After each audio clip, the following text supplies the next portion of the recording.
Emma, can I be honest with you about something? Always. The first time I heard a Gen Z person talk, I understood maybe 30% of what they said.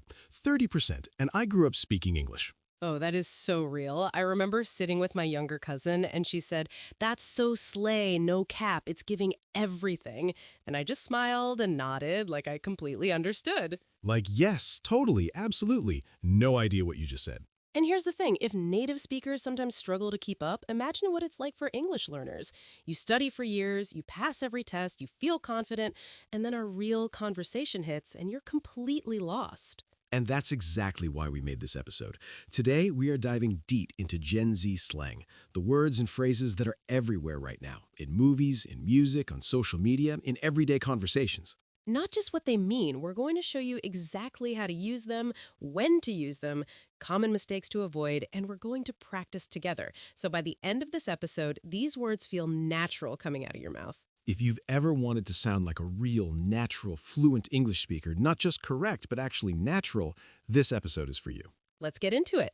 Okay, so before we jump in, I want to say something important. Slang is not just about sounding cool. It's about connection. When you understand slang, you understand culture, you understand humor, you understand how people actually feel and express themselves. Exactly. Slang is emotional language. It carries energy that formal English just doesn't have. And when you can use it naturally, something shifts. People stop treating you like a student. They start treating you like a peer. That's such a good way to put it.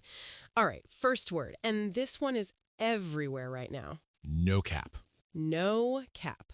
So in Gen Z slang, the word cap means a lie. If someone is capping, they are lying or exaggerating. So when you say no cap, you're saying no lie. I'm being completely serious. This is the truth. And the beautiful thing about this phrase is where you put it. It almost always goes at the end of a sentence, like a stamp of honesty, like you're signing off on everything you just said. So instead of saying, "I'm telling you the truth, this pizza's amazing," you say, "This pizza is incredible, no cap." Or, that was the hardest exam I've ever taken, no cap. It just lands differently. It sounds real and natural. Now here's the mistake a lot of learners make. They put it at the beginning or in the middle of the sentence. No cap, I am hungry, or I am no cap, really tired. That sounds unnatural. Keep it at the end. Let your sentence land, then drop the no cap. Practice it with me. Say something true about your day and add no cap at the end. Go ahead, say it out loud. We'll wait. Seriously, pause the episode, say one sentence. That little act of speaking out loud is what takes slang from your head into your mouth where it belongs. Okay, next up, and these two are best friends, so we're teaching them together. Low key and high key. Low-key means a little bit, quietly, or secretly. It's for things you kind of feel but maybe don't want to fully admit. There's a softness to it. Like, I'm low key nervous about this presentation. You're not making a big deal of it, but it's there. Or, "I low-key love reality TV. You enjoy it, but maybe you're a little embarrassed about it." And high key is the complete opposite. You're fully admitting something. You're loud about it. No shame, no hiding.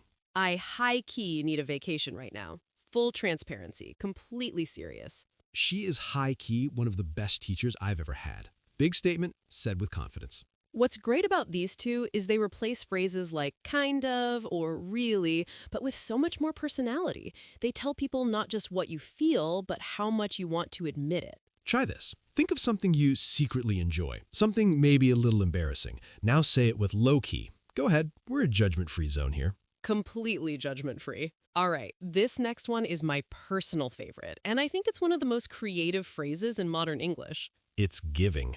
It's giving. So when you say something is giving, you mean it has the energy, the vibe, the feeling of something. It reminds you of something. It carries a certain atmosphere. Think of it like saying, this has the same energy as something, or this feels like something specific. So you walk into a restaurant and it's elegant, candlelit, soft jazz playing. This place is giving old Hollywood glamour. Your friend shows up to a casual hangout in full designer outfit. She is giving Fashion Week realness. You can even use it for abstract things.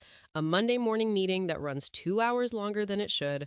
This is giving my will to live leaving my body. Okay, that one is very relatable. The reason this phrase is so powerful is it lets you be creative and descriptive at the same time. Instead of saying something is beautiful or weird or impressive, you paint a picture. And people love hearing it because it's visual. It creates an image instantly in their mind. So think of something around you right now. Your room, your coffee, the weather outside. What is it giving? Try putting it in a sentence. Okay, we're going to do something fun now. We're going to do a real conversation using everything we've learned so far. And listeners, we want you to follow along. Every time you hear slang, see if you can catch it. Ready, Emma? Ready. Okay, so I watched that new series everyone's been talking about last night. Oh, yes? How was it? The first episode was low-key slow, but by episode 3, I was completely hooked. No cap. See, I heard it was really overhyped. My friend said it was giving average energy. Okay, your friend did not understand the assignment because that show is incredible. The lead actress especially, she is high-key one of the best performers I'd seen in years. All right. You've convinced me. I'll give it a shot tonight. Did you catch them all? No cap, low key, giving, understood the assignment, high key. 5 slang terms in one natural conversation. That's how it works. They flow. They don't feel forced. They just become part of how you speak. Let's keep going. Next phrase, understood the assignment. This one is so satisfying to use. When someone understood the assignment, they did something perfectly. They knew exactly what was expected, and they delivered beyond expectations. Your friend is asked to bring snacks to a party and shows up with a full spread, charcuterie board, dips, desserts, everything. She understood the assignment. A musician performs at an award show, and the whole performance is theatrical, emotional, perfectly produced. He understood the assignment. You can also flip it. When someone completely misses the point or fails to deliver, he did not understand the assignment. Your colleague was supposed to send a 1-page summary and sends a 40-slide presentation. Did not understand the assignment. The beauty of this phrase is the word assignment. It implies there was an expectation, a standard, and either you met it or you didn't. It's also a phrase you can use to hype yourself up. You have a big interview, you prepare everything, you walk in feeling confident, you tell yourself, I understood the assignment. That is genuinely good life advice. 2 more, and these ones are a little more poetic, honestly. Hits different. When something hits different, it means it has a stronger or more emotional impact than usual. The same thing feels more meaningful because of the moment or the context you're in. This is such a human phrase because we all know this feeling. The same song can make you happy on one day and make you cry on another. Coffee hits different when you've been awake for 20 hours and you're running on nothing. Your favorite childhood movie hits different when you watch it as an adult because now you understand things you missed before. A compliment from someone you respect hits different than the same compliment from a stranger. It's about depth. It's about a feeling that is more than ordinary. And the last one, rent-free. If something is living in your head rent-free, it means you cannot stop thinking about it. It has moved into your mind and it is not paying for the space. The humor in this phrase is what makes it stick. Your brain is like an apartment, and this thought just moved in without asking. That plot twist at the end of the movie is living in my head rent-free. I keep thinking about it. That awkward thing I said 3 years ago is literally rent-free in my mind at 2 in the morning. We have all been there. Okay, full recap. Let's go through all of them one more time, fast, together. No cap. I'm being completely honest. No lie. Low-key, quietly, secretly, a little bit. High-key, very obviously, fully admitting it.